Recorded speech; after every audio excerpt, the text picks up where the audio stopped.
Matapos ang 3 taon, muling magsasagwa ang mga deboto ng itim na Poong Nazareno ng Traslasyon. Ngayong unang Biyernes ng taon, kumustahin natin ang lagay dyan sa Quiapo Church sa Kwentong Kalye ni JM Encinas. JM?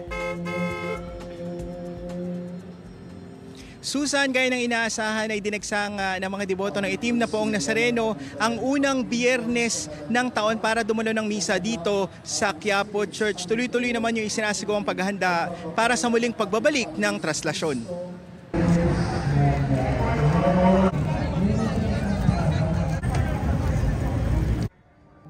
Pasasalamat at kahilingan. Ito ang dasal ng libu-libong deboto ng itim na Poong Nazareno para sa unang Biyernes ng taon.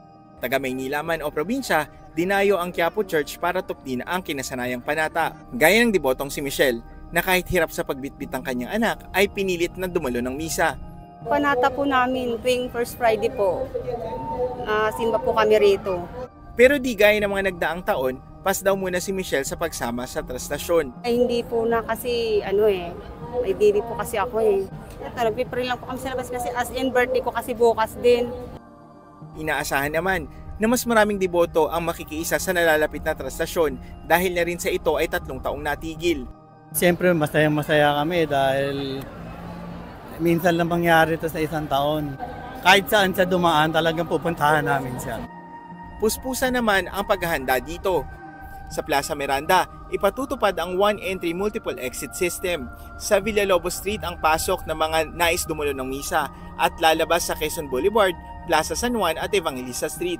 Makakakita rin ng mga yellow markers bilang tanda ng physical distancing sa mga taong naghihintay na makapasok sa simbahan.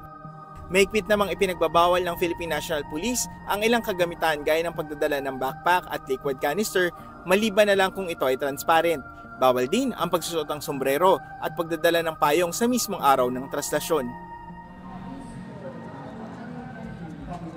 Live mula dito sa Quiapo Church, ako si JM Encinas at yan ang kwentong kalyeng dapat alam mo. Susan? Maraming salamat, JM Encinas.